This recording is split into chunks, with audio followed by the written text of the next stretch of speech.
Salam, hörmətli müəllimlər. Bu lövhədə gördüyünüz məsələ bizim son nəşr model testlər kitabındandır. Bunu kitabı sizə göstərim. Deməli, bu kitab sonuncu, üçüncü nəşridir. Mənim əlimdə gördüyünüz kitab. Deməli, MİQə hazırlaşan müəllimlər üçün nəzərdə tutulub. Həmin kitabda belə bir məsələ var, ədədi ardıcıllıqlar bölməsində. Bu ardıcıllıqlardan neçəsi monoton artandır? Bu ədədi ardıcıllıqlar bölməsində 18 nömrəli sualdır. Bizim müəllim dostlardan bəziləri soruşurlar ki, biz qısa bir zamanda necə müəyyən edə bilərik ki, məsələn, bu ardıcıllıqlardan neçəsi monoton artandır, yaxud neçəsi monoton azalandır. Buna 2-3 dəqiqə ərzində necə cavab vermək olar? Əvvəla istəyirəm nəzərinizə çatdırım ki, kimlər ki MİQə hazırlaşır, bu kitab Azərbaycanın bütün kitab mağazalarına artıq göndərilib. Kim istəyirsə, MİQə hazırlaşan müəllimlərdən biz tövsiyə edirik ki, bu kitabın içərisində həm nəzəri materialları var, həm 3000 plus 333 yazmışıq. Bu təxminən 3333 test tapşırığı var və məsləhətdir ki, bu kitabı əldə edib həll edəsiniz. Burada həqiqətən çox maraqlı tapşırıqlar var. Yəni, riyaziyyatı dərindən öyrənmək, daha çətin məsələlər həll etmək vərdişlərinə yiyələnmək, daha dərin nəzərli biliklərə sahib olmaq istəyirsinizsə, ümumiyyətlə, təhsil MİQə hazırlaşan yox, ixtiyari riyaziyyat müəllimləri bunu istəsə əldə edə bilər və evinizə ən yaxın olan, deyək ki, mağazada olmasa belə siz istəyə bilərsiniz. Dərhal sizə çatdırılacaq, narahat olmayın, yəni istəyə bilərsiniz. Deməli, suallardan biri belədir ki, bu ardıcıllıqlardan neçəsi monotondur? Və biz də bu məsələni vaxt tapıb inisin həllini diqqətinə çatdırır. Gördüyünüz kimi bu ardıcıllıqların hamısı bu şəkildədir. A-N plus B bölünsün C-N plus D şəklindədir bu ardıcıllıqlar. Haradakı A, B, C-D gördüyünüz kimi hamısı sıfırdan fərqlidir. Müəllimlər, ümumiyyətlə ixtiyari məsələni yaxşı həll etmək üçün nəzəriyyəni mükəmməl bilmək lazımdır. Məsələn, bu ardıcıllıqlar üçün belə bir nəzəriyyə var ki, əgər AD, məsələn, belə bir teorem var da, teorem. Mən birazdan bu teoremi ispat edəyərəm, amma istəyirəm bu teoremi tətbiq edək. Əgər bu teoremi bilirsinizsə, siz həqiqətən də 1 dəqiqə, 2 dəqiqə ərzində bu suala cavab edə bilərsiniz. Teorem bundan ibarətdir ki, əgər AD minus BC hasili sıfıra bərabər olsa, onda bu ardıcıllıq sabitdir. AD minus BC. Onda bu ardıcıllıq sabitdir. Əgər AD minus BC ifadəsinin qiyməti mənfi olsa, onda ardıcıllıq azalandır. AD minus BC bərabərdir, müsbət olsa, bu ifadənin qiyməti ardıcıllıq monoton artandır. Siz bunu biləndən sonra, gəlin bir-bir yoxlayaq. Misal üçün, 3 vuraq 2, birinci ardıcıllıq üçün. 3 vuraq 2 minus mənfi 1 vuraq 5 müsbətdir. Deməli, bu ardıcıllıq haqqında bunu deyə bilərik. Monoton artanır. Düz oldu da. 6 minus mənfi 5, 11. Və yaxud 3 vuraq 4 neçə edir? 12 minus 13 vuraq 1 mənfidir. Ardıcıllıq monoton azalanır. Və yaxud burada A mənfi 1-dir. Görürsünüz, yerlərini dəyişdiriklər. A mənfi 1-dir. Diqqətli olmaq lazımdır burada əlbəttə. A mənfi 1-dir. Mənfi 1-i vurulan mənfi 1-ə olur 1, minus 6-nı vururuq 5-ə, 31 minus 30 mənfidir. Deməli, ardıcıllıq azalandır. Nə? 2 vuraq 2, 4, 3 vuraq 1, müsbətdir, ardıcıllıq monoton artandır. Deməli, bu ardıcıllıqlardan ikisi monoton azalan, ikisi isə monoton artandır. İndi, bu oldu məsələnin həlli. Deməli, bu məsələni həll etmək üçün nə etmək, nəyi bilmək lazım edir? Belə ardıcıllıqlar üçün bu teoremi bilmək lazımdır. İndi, mən bu ardıcıllıqların haqqında biraz məlumat verəcəm. Kimin üçün maraqlıdsa, bunu bildiniz, bunu etdiniz. İndi bunu riyaziyyat sayaqmı? Əlbəttə, teoremi bildik, tətbiq etdik, bu da bir riyaziyyatdır. Amma bu nə üçün belə olduqda sabit olur? Nə üçün belə? Bu bir araşdırmacılıq tələb edir. Düzü, xırda bir araşdırmacılıq tələb edir. İndi biz həmin araşdırmacılığı edəcək və siz görəcəksiniz ki, həqiqətən də bu belə olur, amma bir şərt var ki, burada bir şərt daxilində olacaq. Mən onu birazdan sizin nəzərinizə çatdıracağım. Başlayaq. Deməli, kimin üçün maraqlıdırsa, yəni nəzəriyyəni burada hökmən bilmək lazımdır. Mən bu ardıcıllıqlardan bir neçəsini saxlayıram, çünki o mənə lazım olacaq birazdan. Biz indi bunun nəzəriyyəsi haqqında qısa bir məlumat verəcək. Siz görəcəksiniz ki, bu həqiqəti ifadə edilir. Baxaq. Əvvəla, belə ardıcıllıqlarda biz şərtləşirik ki, C0-dan fərqlidir. Niyə müəllimlər? C0-a bərabər olsa, bu ardıcıllıq misal üçün və konkret misal üzərində yazıram, sizə rahat olsun. Tutaq ki, oldu belə 7n plus 6, burada da S0'da D də oldu 3. Biz bunu çevirip yazırıq, üstə 7n plus 2, bu bizim bildiyimiz ədədi silsilədir və o zaman bu müsbət olduğu üçün ardıcıllıq artarmır. Yəni, bu hal üçün ardıcıllıq çevrilir ədədi silsiləyə və onun artanlığı asandır, daha rahat əldə etmək olur. Buna görə də biz fərz edəcəyik ki, S0'dan fərqlidir. İkinci, biz fərz edəcəyik ki, AD minus BS, baxın indi, A bölünsün C bərabərdir B bölək D deyil. Niyə belə? Belə olanda nə baş verir yəni görək? A bölək C B bölək D-yə bərabər olsa nə olur? Məsələn, tutaq ki, bu nisbət 3-ə bərabərdir. Gəlin görək onda nə baş verir? Və həm də fərz edək ki, C də D də 0-dan fərqlidir burada. C də D də 0-dan, C onsuz da biz dedik ki 0-dan fərqlidir, amma D 0 ola bilər. Fərz edək ki, C də D də 0-dan fərqlidir. Bu halda A bərabərdir 3C, B bərabərdir 3D alarıq ki, bunlarla aparıb ardıcılıqda yerinə yazanda, A-nın yerinə yazıram 3C, B-nin yerinə yazıram 3D. Burada da C plus D var. Bütün mörtəzə xaricində çıxarsanız, C plus D-lər islah olunur və buradan alınır 3. Aydındır mı? Yəni ardıcılıq sabit olur.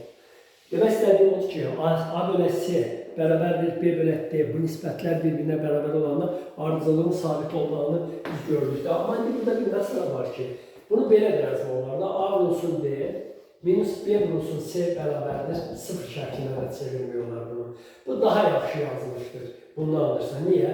Belə olduqda ardıcılıq sabit olur. Amma burada D0 da ola bilərdi, burada D0 da ola bilərdi. İndi görün, D0 olsa, baxın, D0 olsa, onda bu ardıcılığın sabit olmaq üçün gərək B də 0 olsun. Ona görə mən bu şəkildə yazıram, deyirəm ki, AD minus BC bərabərdir 0 olduqda ardıcılıq sabit olur. Bu halda D-yə 0 vermək olmur, amma burada D-yə 0 vermək olur. A-nı 0-a vuranda, tutaq ki, D 0-dır. Biz dedikdən C 0-dan fərqlidir. Tutaq ki, indi D 0-dır. A-nı 0-a vuranda, burada alınır 0, minus B vurulsun C, C də 0-dan fərqlidir. Deməli, onda B gərək 0 olsun ki, bu fərq 0-a bərabər olsun. Deməli, D 0 olduqda bu şərtin ödənməsi üçün B də 0-a bərabər olmalıdır. Deməli, biz bu halda yaza bilmirik də, A bölünsün C bərabərdir 0 bölü 0. Ona görə də bundandirsə, bu şəkildə yazmaq daha yaxşıdır ki, bu C və D hər ikisi 0-dan fərqli olduğu haldadır. Amma bu isə D-nin 0-a bərabər olduğu halı da özündə etibar edir. AD minus BC 0-a bərabər olsa, AD minus BC 0-a bərabər olsa, onda bu ardıcıllıq, bu D bərabər 0, B bərabər 0 halını da özündə etibar edir. D bərabər 0, B bərabər 0 olanda görürsünüz də n-lər ixtisar olunur, A bölək C alınır. Ardıcıllıq sabit ardıcıllığa çevrilir. Ona görə də biz şərtləşəcək ki, bu ardıcıllıqda C 0-dan fərqlidir və dediyimiz kimi AD minus BC fərqi də 0-dan fərqlidir. Bu halda və 0 olsa nə olardı? Dedikdə nə olardı? Sabit ardıcıllıq olardı. O da bizim üçün maraqlı ardıcıllıq deyil. İndi başlayaq bu şərtlər daxilində bunun monotonluğunu araşdırmağa. Amma burada mən unuttum deyim bir şey demək istəyirəm ki, ümumiyyətlə biz nəyə deyirik ədədi ardıcıllıq? Gəlin ona bir daha qayaq. Orta məktəb kitablarından bilirsiniz. Orta məktəbdə ədədi ardıcıllıq buna deyirlər. Təyin olunması natural ədədlər çoxluğu olan funksiya. Yəni, orta məktəbdə deyildiyinə görə biz buna ədədi ardıcıllıq deyə bilmərik. Bu düstur ədədi ardıcıllıq təyin etmir. Nəyə görə? Çünki biz yenə 5 qiymətini verə bilmirik. Bunun təyin olunması 5 təyin olunmasına daxil deyil. Yəni, təyin olunması bütün natural ədədlər çoxluğu deyil deyə bu düstur vasitəsilə ardıcıllıq verilə bilməz. Və yaxud, x-in bərabərdir kök altında n-3. Bu düstur vasitəsilə də ədədi ardıcıllıq vermək olmaz. Nəyə görə? Çünki n-ə 1 və 2 vermək olmur. Bu ardıcıllığın birinci və ikinci ədədləri müəyyən olunmur bu düstur vasitəsilə. Amma ayrı riyaziyyatın nöqteyi nəzərindən yanaşdıqda problem olmur. Yəni biz bu düsturlar vasitəsilə ədədi ardıcıllığa biz başqa cürdə tərif edə bilərik də. Deyək ki, natural ədədlərlə nömrələnə bilən hər bir natural ədədə əgər siz hər hansı bir həqiqi ədəd qarşı qoya bilirsinizsə, onda bu qarşı qoyma qaydası bir ədədi ardıcıllıq təyin edir. Amma bu orta məktəb çərçivəsində qırağa çıxdığı üçün biz bu məsələlərə toxunmuruq. Biz belə şərtləşirik. Təyin olunan yolası natural ədədlər çoxlunursa, biz onda onu ardıcıllıq kimi qəbul edirik. Əgər funksiyanın təyin yolası natural ədədlər çoxlunursa, biz ona ədədi ardıcıllıq qəbul edirik. Bunu şərtləşirik öz aramızda və indi gəlin bu ardıcıllığın monotonluğunu araşdıraq bu şərtlər daxilində. Başlayaq. Biz buradan A bölü S-ni xırda çevirmələr eləyəcəm indi burada. Siz görəcəksiniz. A bölü S-ni mötərizə xaricinə çıxarsaq, burada n plus D bölü S qalır. Burada n plus B bölü A. Doğru oldu mu? Baxın. A bölü S-ni çıxartdıq mötərizə xaricinə. S isə sıfırdan fərqlidir. Deməli, bu bərabərdir. Mən burada belə bir çevirmə eləyəcəm. Mən burada D bölü S-ni əlavə edəcəm və çıxacam. D bölü S-ni əlavə edirəm. Burada B bölü A var və çıxaq D bölü S yazıram. Bunu edə bilərəm. Yəni, bu ekvivalent çevirmədir, islah olunur və yəqin hiss etdiniz, n plus D bölü S yaradıram. Kəsiri 2 kəsirə parçalayacam. Onda belə bir şey alırıq. X-in ardıcıllığı bərabərdir. A bölünsün S, vurulsun. Baxın. N plus D bölü S-ni N plus D bölü S-yə bölsək, burada qalır 1 plus. Bunu ortaq məxrəc etsək və kəsin əvvəlinə yazsaq belə olacaq. AC, burada BC minus AD, BC minus AD və həmin ifadə yaranmağa başladı. Plus 1 bölünsün, N plus D bölünsün S. 1 plus N bölünsün D bölü S. Bax, belə bir ifadə alındı. Doğru mu? Beləliklə, biz buradan da belə bir iş görə bilərik. A bölü S-ni bu mötərizənin daxilinə vursaq, alırıq ki, X-in ardıcıllığı bərabərdir. A bölünsün S plus A bölü S-ni bu ifadəyə vursaq, A-lar ixtisar olunur. Məxrəcdə S kvadrat yaranır. Burada BC minus AD yaranır və burada isə 1 bölünsün N plus D bölü S yaranır. Və mən bunların hamısını silirəm. Beləliklə, biz bu verilən ardıcılığı belə bir şəklə sala bilirik ekvivalent çevirmələr vasitəsilə. A bölünsün S. Mən burada belə bir iş görürəm. BC minus AD-ni bu yerlərini dəyişirəm, qarşıya minus atıram və yazıram. AD minus BC. Bayaqdan haqqında danışdığımız AD minus BC fərqini burada düzəldirəm. AD minus BC bölünsün S kvadrat, vurulsun 1 bölünsün N plus D bölünsün S. Bax belə. Beləliklə, hər şey doğru olur da. Biz X-in ardıcıllığını bu şəklə salırıq. Vəssalam, bundan sonra bizim bayaq dediyimiz teoremin isbatı çox aydın olur. Baxın, bu teoremin doğruluğu aydın olur. Baxın, necə? Diqqətinizə çatdırım ki, biz bilirik ki, 1 bölü n ardıcıllığı azalandır. Azalan bilirik də. Yəni, hər sonraki hədd özündən əvvəlkindən kiçik olur. Belə deyək, ardıcıllığın hər sonraki həddi özündən əvvəlkindən kiçilir. Kiçilə gedir hədlər. Buna deyilər monoton azalan. Hər sonraki özündən böyük olanda buna deyilər ciddi artan. 1 bölü n azalandır. Azalan ardıcıllığı müsbət bir ədədə vuranda yenə azalan ardıcıllığı olur. Azalan ardıcıllığı bu azalandır. Mənfi ədədə vuranda isə artan ardıcıllığı olur. Bunlar sadə teorimlərdir də. Bunları hər kəs ispat edə bilər. Təbii ki, onu azalan ardıcılığı sıfıra da vursanız sabit ardıcılıq yaranır. Bu bildiyimiz bir şeydir. Digər bir məsələ. 1 bölü n azalandır. 1 bölü burada n plus ixtiyari müsbət ədəd yazanda yenə də olur azalan ardıcılıq. Bura 1 bölü n plus mən bura mənfi 1 yaza bilmərəm da. Çünki mənfi 1 yazsam biz dedik axı biz təyin olmasının natural ədədlər olan funksiyaya ədədi ardıcılıq deyəcək. Onda bu düstur ədədi ardıcılıq təyin etmir. Amma bura mənfi 1-dən böyük olan ixtiyari bir ədəd, azca mənfi 1-dən böyük olan bir ədəd yazsaq, onda bu ardıcılıq yenə də azalan olur. Yəni, məxrəcin n vahiddən başlayaraq qiymətləri alır da, mənimlə burada ardıcılığın birinci həddi var, ikinci həddi, n 1, 2, 3, 4 qiymətlərini alır. Baxın, bura 1 yazdıqda 1 plus mənfi 0,9, bu həmişə müsbət olsun.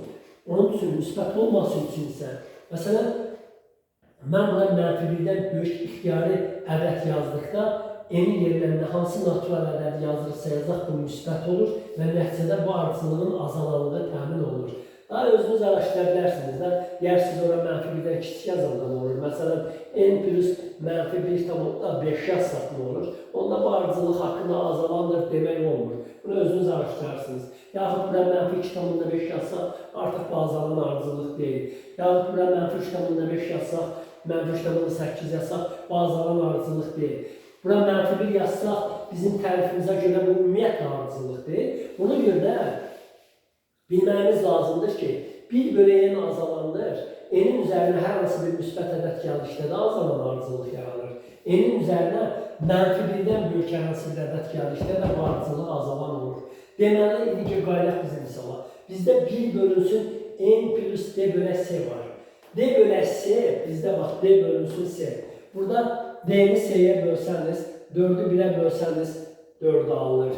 Burada mənfi 1'i 5'ə bölsəniz, mənfi 5'də 1 alınır, vahiddən böyükdür. Burada 2'ni 1'ə bölsəniz, yenə də alınır, müsbət ədəd və 2 alınır. Yəni D bölək C, baxın, D'nin C-yə nisbəti bizim misalların hamısında mənfi 1'dən böyükdür və ona görə də, baxın, D bölək C, D bölünsün C nisbəti mənfi 1'dən böyük olanda bu ardıcıllıq olur azalan ardıcıllıq. Mən buradan da yazdım, bu azalan ardıcıllıqdır. Və indicə dedik ki, azalan ardıcıllığı müsbət ədədə vuranda yenə azalan ardıcıllıq yaranır. Əgər AD minus, AD min bu şərt daxilində, bunu unutmayaq da, AD minus BC fərqi mənfi olsa, əlbəttə 0 olsa, deyək ki, 0 olsa, buradan da görmək olur ki, bu 0'a çevrilir, bu hər ardıcıllıq bərabər olur A bölək C-yə sabit ardıcıllıq yaranır. Əgər AD minus BC mənfi olsa, baxın bu sürət mənfi olsa, qabaqda da mənfi var, C kvadratda müsbətdir deyə bu ifadənin qiyməti müsbət olur və müsbət ədəd azalan ardıcıllığa vurulduğuna görə burada azalan ardıcıllıq yaranır, üzərinə də A bölək C-ni gələn olur azalan ardıcıllıq.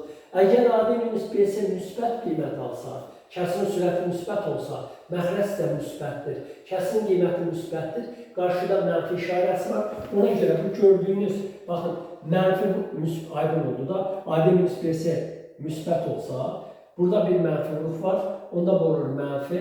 Mənfi ədədə vurduğumuzda azalan ardıcılığı dönür olur artan ardıcıllıq və üzərinə də A bölək C gələndə alınır artan ardıcıllıq. Beləliklə, AD minus BC müsbətdirsə ardıcıllıq artandır.